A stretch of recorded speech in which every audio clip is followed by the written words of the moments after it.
want to thank the bench and the team for inviting me and giving me the privilege to host this particular session with two very dear colleagues and friends. On my left, I've got one of the brightest brains today in Saudi Arabia, Omar Al-Abdullatif, handling a portfolio of approximately 250 billion. He's going up and above, if not more. And on my right, I've got Jerome Briet, the Chief Development Officer for Marriott International for the MENA, for Middle East and Europe. Gentlemen, welcome. It is a landmark announcement in every way. I think you both should be very proud of what you put together over the years of negotiations. It's never easy, but when partnerships are forged, they are forged to ensure that there is a win-win for the brand and the investor and the developer. And I'm glad that finally this has happened. I want to thank the entire Marriott team from Hitesh, Kareem, Jaydev, Julian, Talal for putting this together. I want to thank you and your team for bringing this deal together. Gentlemen, a question to you, Omar.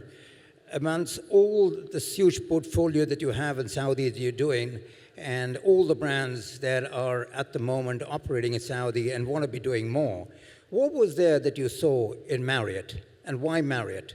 We saw a lot of stuff upstairs.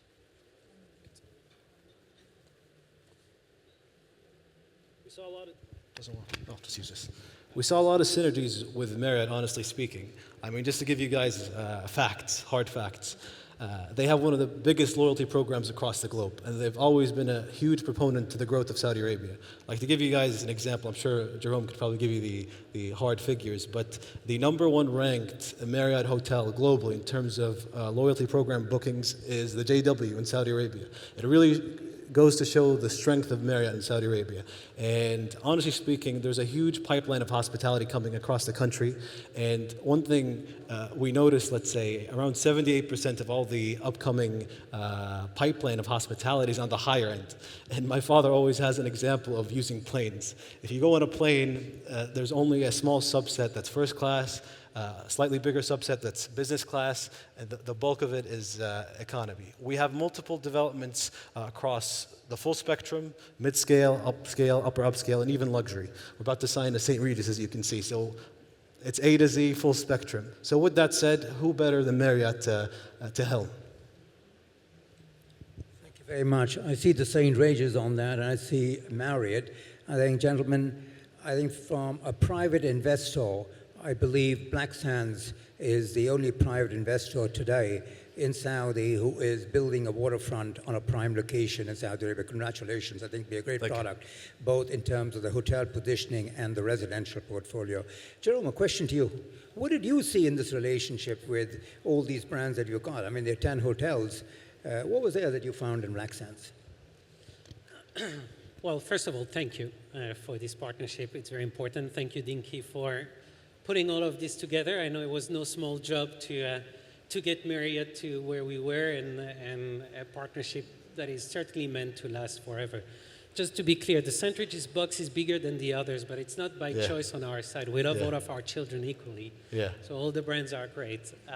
What I'd say is, if you go back 40 years, we had our first hotel in Saudi Arabia. Since then, we've grown to nearly 50 hotels and 11,000 rooms.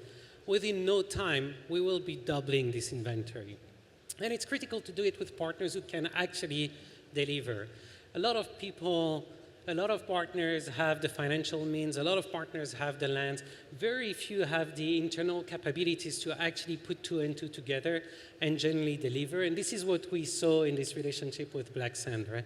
The ability to actually deliver on strategy, to deliver a product that isn't a standard product in the country, but to think differently about hospitality. And this country really needs this right now. It's about how can you transform the hospitality landscape? How can you bring a product that isn't your standard European or your standard American product? How can you think Saudi as opposed to thinking international?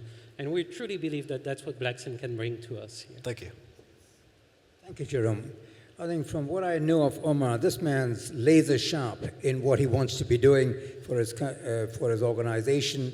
He looks very in details of the product quality, the cost of development, the revenue. A question that I have, Jerome, and which generally is of concern to me and a lot of developers. I see the chairman of Knowledge Economics City, I see some other developers in this rooms and investors, is always that today Marriott, ladies and gentlemen, have reached a 10,000 hotel mark. 10,000 hotels is a very commendable number internationally to reach. Congratulations on that. So when you got that type of scale, and scale in Saudi, one of the key issues for me when I deal with investors and developers is always about how the pace of development matches the pace and strength of its operation.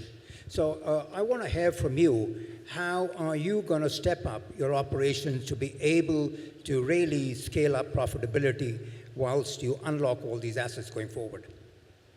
Sure. So what I'd say is, and that's a bit of an EMEA-specific data, although this reflects also in Asia-Pacific. On average, 75% of our new deals are signed with existing owners. And that sounds like the development team at Marriott does a lazy job at signing with the same people rather than going and expanding. But the reality is, it is the trust we're building with our ownership groups. It is the power of Marriott. It is the strength of our systems. I always say this, I don't think there's any bad brand out there. Every brand serves a purpose, but it depends on what you're looking for. What we do, and this is what Omar was mentioning earlier, is invest again and again in our loyalty program, in Marriott Bonvoy. The reality is well over 50% of the business that comes in your hotels in this market is driven by the loyalty program. And that is critical because that's the cheapest business you can actually get in.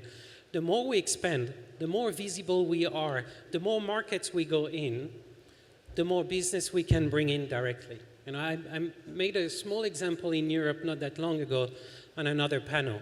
The fastest growing brand we've got in the world over the past few years is 4 Points by Sheraton. In a way, because this is the brand that is actually growing the fastest in China. Last year, 100 4 Points by Sheraton deals were signed in China. It isn't necessarily the fastest growing brand we've got here. But this is what investors need to think of. If this becomes the most visible brand in China, then the Chinese investor that will come here will be looking for that product in this market.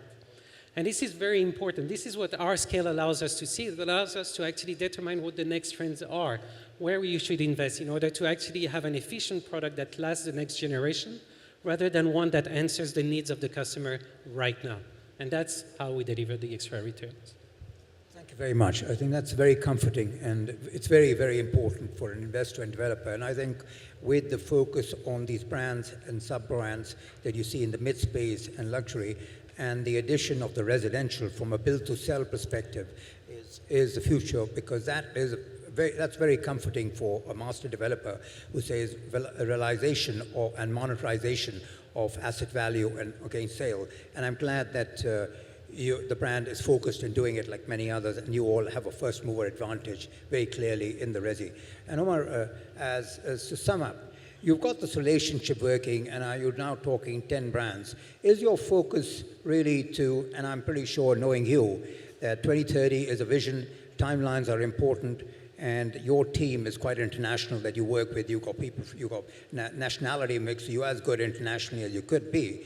But a Saudi homegrown brand and a homegrown talent like you, I think I want to understand, knowing the number of projects and delays and supply chain issues that have come up, how important it is to you to work with the brand to ensure that there's a timely delivery of the project that can hit the cash register as soon as it can. Wonderful. It's very imperative, Dinky, and honestly speaking, looking at all our projects, we are truly trying to fill in gaps in Riyadh, Medina, and Taif, the Eastern Province. And honestly speaking, having a wonderful operator like Marriott really helps.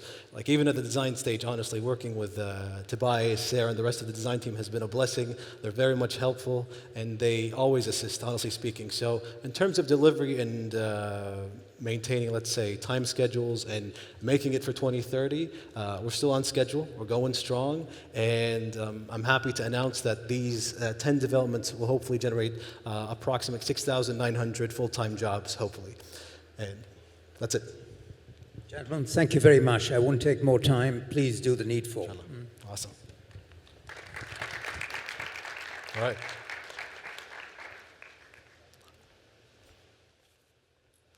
I think, can I request the Marriott team, hit the Asian team to stand behind the counter, please come up for the photo op and the signing, please. Need a pen?